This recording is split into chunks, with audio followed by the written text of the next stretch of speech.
Have you ever stared at your phone, wondering why his name isn't lighting up your screen? You replay the last conversation, you analyze every word, and still silence. It's frustrating, right? That moment when hours turn into days, and you can't help but ask yourself, why hasn't he called? Why hasn't he texted? Here's the truth, when a man doesn't call, it's not always because he isn't interested. In fact, most women assume silence equals rejection. But that's not the full story. What if I told you there are hidden psychological triggers at play? Triggers that, once you understand them, can flip the entire dynamic and make him the one who feels compelled to reach out to you first. See, men communicate differently than women. While women often seek connection to feel secure, men pull back when they feel uncertain or when their instincts haven't been activated. This doesn't mean you've done something wrong. It means there's a specific emotional switch he hasn't felt yet. And once that switch is flipped, the urge to text, call, and chase you becomes irresistible. In this video, I'm going to reveal why he hasn't reached out, and more importantly, how you can shift the energy in your favor. This isn't about playing games or pretending to be someone you're not. It's about stepping into your natural feminine power, using subtle signals that awaken his desire to pursue you. So, if you're ready to stop waiting, stop overthinking, and finally make him take action, stay with me until the end. Because what you're about to learn could change not only how quickly he calls, but how deeply he connects with you moving forward. When a man suddenly pulls back, it often feels confusing, even painful. One moment, everything seems to be going well. He's attentive, texting you, making plans, and then almost overnight, there's a shift. His messages slow down, his calls fade, and you're left wondering if you did something wrong. But here's the key. Pulling back is less about you and more about what's happening in his mind. Men are wired with a deep need for independence. Unlike women, who often thrive on closeness and emotional sharing, men are conditioned, both biologically and socially, to retreat when they feel overwhelmed.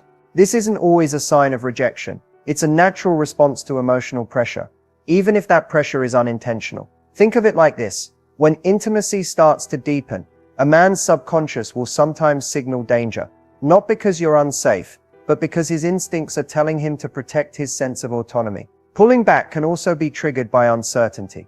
If he's not yet sure how he feels, or if he's afraid of moving too fast, distance becomes his way of regaining clarity. It's like his reset button. Instead of processing emotions through conversation, many men process through silence and space. The challenge is, as women, silence often feels like abandonment. So while you may feel rejected, he may actually be working through his own inner conflict. Here's another layer. Men are motivated by pursuit. When they feel they've already won your attention, some unconsciously ease off, because the chase, the very thing that fuels their desire, feels complete. This doesn't mean you should play hard to get, but it does mean understanding how to keep the dynamic alive, so he feels inspired to keep showing up. So when he pulls back, it's not about you being unworthy or him losing interest overnight. It's about a cycle, closeness, retreat, and then return, that many men go through until they feel safe and committed. The real power comes when you learn how to respond in a way that doesn't push him further away,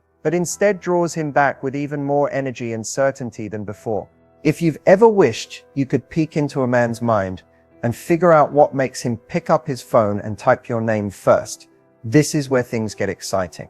The truth is, men don't just text randomly. There are invisible triggers, psychological cues that spark the urge to reach out.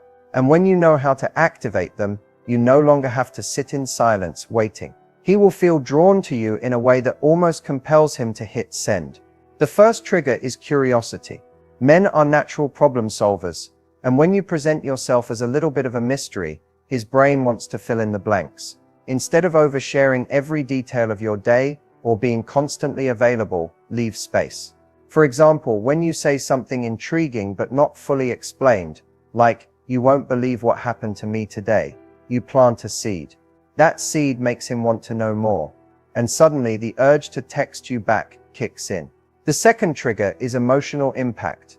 Men remember the way you make them feel more than the exact words you say. If every interaction with you leaves him feeling uplifted, inspired, or even a little challenged, he associates you with a surge of emotion. This creates a craving for more of that energy, and his natural instinct is to reach out to you again to re-experience it. Think of it like music. When a song makes you feel something, you keep replaying it. He does the same with you, only through texts and calls. Another powerful trigger is what I call positive interruption. If he's busy, stressed, or distracted, and your presence brings lightness instead of demands, he starts to view you as his safe space. Instead of being another source of pressure, you become his relief.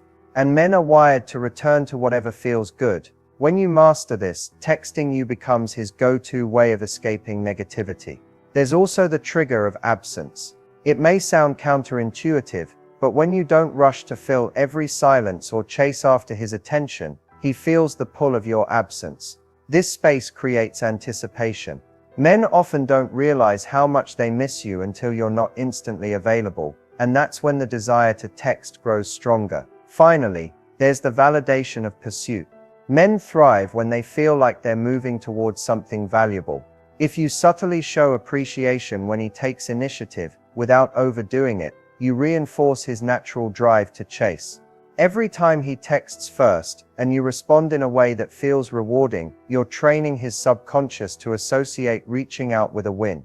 These triggers aren't about manipulation. They're about understanding how male psychology works and aligning your energy with it. When you do, you won't have to force him to text. The message will arrive because he genuinely wants to connect, not because you reminded him, but because he feels pulled to you again and again. When it comes to creating real attraction through text, most people make the mistake of focusing only on words. They obsess over the perfect line, the perfect emoji, or whether they should wait 5 minutes or an hour to respond. But attraction isn't about timing tricks or robotic strategies. It's about emotion. If your texts don't make him feel something, then they'll fade into the endless scroll of notifications on his phone. But when your words spark emotion, he'll keep coming back because you stand out in a sea of sameness. The first step in creating emotional attraction is making your messages feel alive. Instead of giving flat, predictable replies like okay or sounds good, add color and energy. Share small glimpses of your personality, your humor, your quirks, your excitement about something you love. For example, rather than saying, I had a busy day, you could say, my boss tried to drown me in emails today, but I survived with caffeine and sarcasm. This paints a picture, makes him smile, and allows him to feel a part of your world. Another way to build attraction is through playful teasing. Men are wired to enjoy a challenge, and light teasing adds a spark of tension that makes interactions feel flirtatious rather than routine. If he says something funny, you can playfully exaggerate or poke fun in a way that makes him laugh. It's not about being mean, it's about creating that little push and pull dynamic that keeps the energy flowing.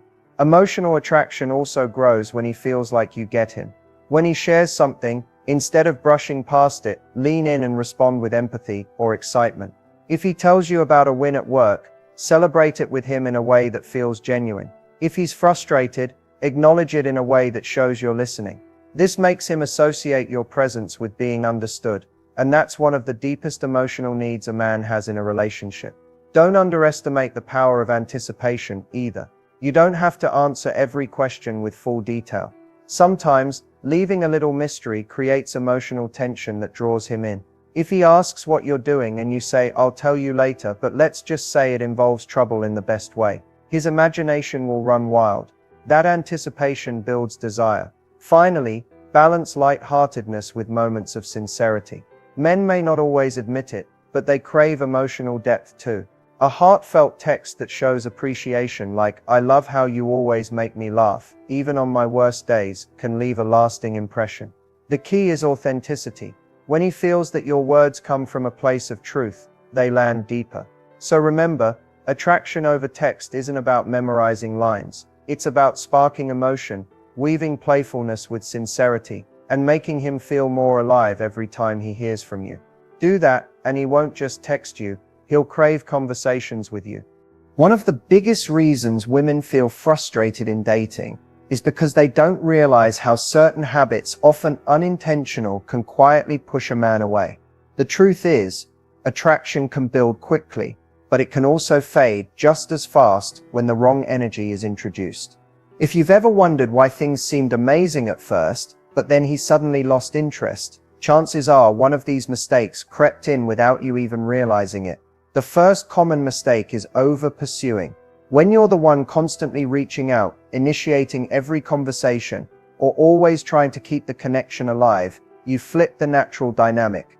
Men are biologically wired to value what they chase. If you remove his need to pursue by doing all the chasing yourself, his motivation to invest starts to shrink. It doesn't mean you should ignore him completely, but it does mean leaving space for him to step forward. Another mistake is emotional overreaction. Men pay close attention to how safe they feel emotionally with a woman. If every small delay in texting or slight change in tone results in panic, accusations, or passive-aggressive messages, it creates pressure. Instead of feeling drawn closer, he feels the need to step back and protect his freedom. Attraction thrives in an atmosphere of trust and likeness, not suspicion or constant testing. A subtle but powerful mistake is being too available.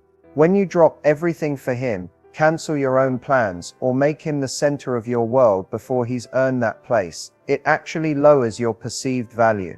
High-value energy comes from balance, having your own passions, friendships, and goals that make your life full.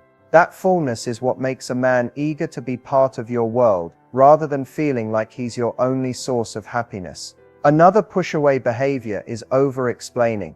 Many women think if they can just explain how they feel or why something matters, he'll suddenly understand. But men connect through experiences and feelings more than through long explanations. Over-explaining can feel like pressure or even nagging, and that kills attraction fast. And finally, one of the most overlooked mistakes is neglecting feminine energy. This doesn't mean being weak or passive, it means forgetting to embody the qualities that naturally magnetize men: warmth, playfulness, openness, and receptivity. When communication turns into constant control, criticism, or competition, the polarity between you and him weakens. Without polarity, attraction fades. The good news is, every single one of these mistakes can be corrected. Once you become aware of them, you can shift your energy in small, powerful ways. Instead of chasing, you inspire him to chase. Instead of reacting, you respond with calm confidence. Instead of over-explaining, you let your actions and presence speak louder. And instead of dimming your feminine glow, you step into it fully.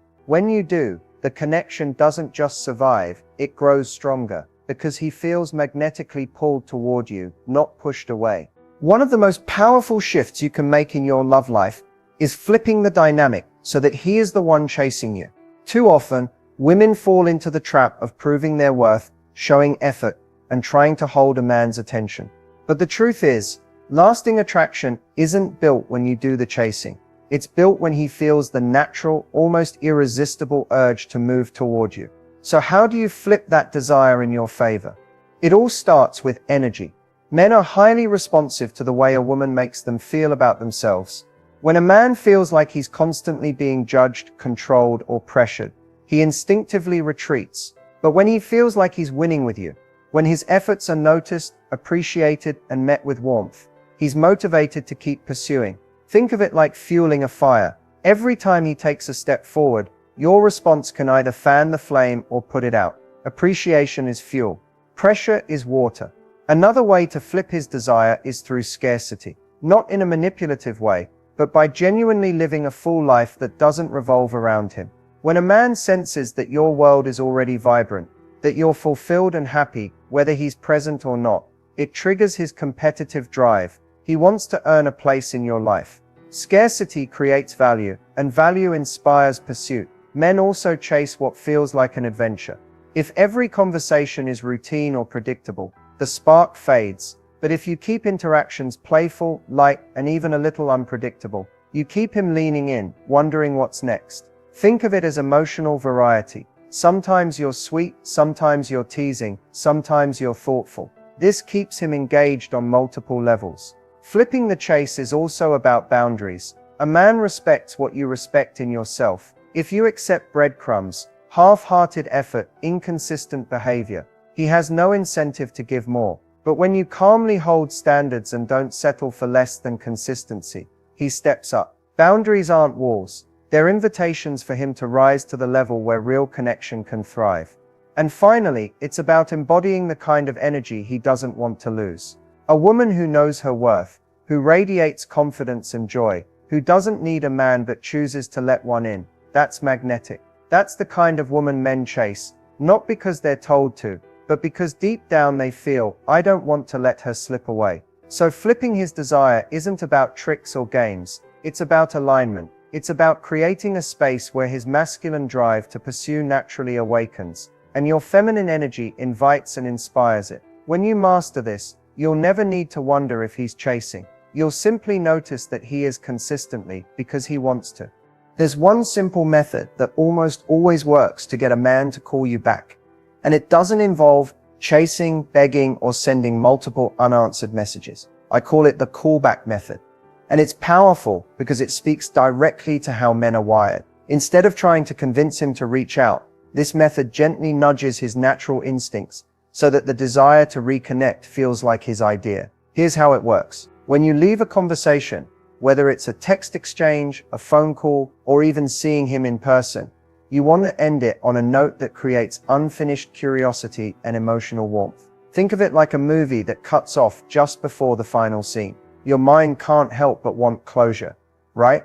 That's exactly what happens to him when you use this method. Most women make the mistake of lingering in conversations too long, dragging them out until they become repetitive or dry, or they end interactions with a dull phrase like, okay, talk later. That doesn't spark a man's imagination. The callback method is different. It's about ending on a high note, playful, intriguing, or emotionally uplifting, so that he walks away from the conversation thinking about you, replaying your words, and wanting to come back for more. For example, let's say you're texting, and he asks what you're up to tomorrow. Instead of giving a long, detailed answer, you might say, I've got something fun planned. I'll tell you about it later. That's curiosity. Or maybe you're on the phone laughing about something, and just as the energy is peaking, you end the call by saying, you always crack me up. I'll let you go, but don't forget me too soon. That's warmth and playfulness combined. The goal is to plant a little hook in his mind. It doesn't pressure him, but it leaves a gap he naturally wants to fill. Another powerful variation of this method is to casually reference something you want to share, but then stop short. For instance, oh, that reminds me of something crazy that happened the other day. I'll tell you when we talk again. It's light, it's easy, but it creates an open loop. Open loops are irresistible to the human brain, and men are no exception. His curiosity will nag at him, and before long, he'll feel the urge to reach out just to close that loop. But the real magic of this method is in the balance. You're not manipulating him, and you're not withholding affection. You're simply creating momentum instead of draining it. By ending conversations before they fizzle out, you become the high point in his day. He starts to associate you with energy, fun, and mystery. That combination is addictive, and it naturally pulls him back toward you without you ever having to chase. The callback method works because it aligns with masculine psychology. Men want to feel like they're choosing to pursue, not being forced into it. When you leave him with curiosity, warmth, and just a hint of anticipation, you hand him the opportunity to step into that role. And he will, because it feels good, it feels natural, and it feels like his choice. So the next time you're tempted to over-explain, to keep talking until the conversation dies, or to send another hey, when he's quiet, stop. Try this instead. Leave him smiling, leave him wondering, and leave him wanting more. Then sit back and watch how quickly he finds a reason to call or text you. Because when you use this method, he won't be able to resist coming back for more. We've covered so much in this video, and by now you can clearly see that getting him to call and text you isn't about luck, guessing, or waiting by the phone. It's about understanding the deeper psychology that drives men, and then using that knowledge in a way that feels authentic, empowering, and natural. You've learned why men pull back, the secret triggers that make them text first, how to create emotional attraction over messages, the mistakes that unknowingly push them away, and of course how to flip his desire so that he chases you. And finally, you've discovered the callback method, a simple yet powerful tool that almost guarantees he'll reach out again. But here's the truth, knowing these things is only the first step. What changes your love life is applying them consistently. It's easy to listen, nod along, and think, that makes sense. But the real transformation happens when you practice. Start small. The next time you're in a conversation with him, pay attention to how you're ending it. Did you leave him curious? Did you leave him smiling? Did you leave him wanting more? That single adjustment could change the way he sees you and dramatically increase how often he initiates contact. I also want you to reflect on your energy. Are you showing up with confidence, joy, and a sense of value? Or are you unconsciously giving too much, over-explaining, or chasing? Remember, the most magnetic women aren't the ones who try the hardest. They're the ones who know their worth and allow men to rise up to meet it.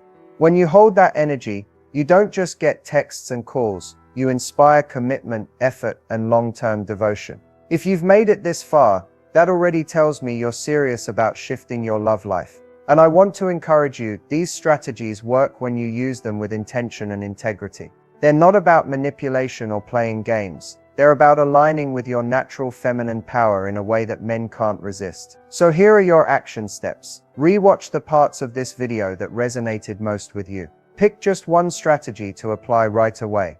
Whether it's the callback method, adding more playful energy to your texts, or pulling back slightly to give him space to pursue. Test it, observe the response, and then build from there. The more you practice, the more natural it will become, until this isn't a technique anymore, it's just who you are. And finally, if you found this video helpful, make sure to hit that like button, subscribe to the channel, and turn on the notification bell so you don't miss any future content. Share this with a friend who might also need to hear it, because we all deserve to feel empowered and pursued in love. Your next breakthrough could be one text, one call, one conversation away. And when you apply what you've learned here, you won't be waiting by the phone, you'll be the one he can't stop thinking about.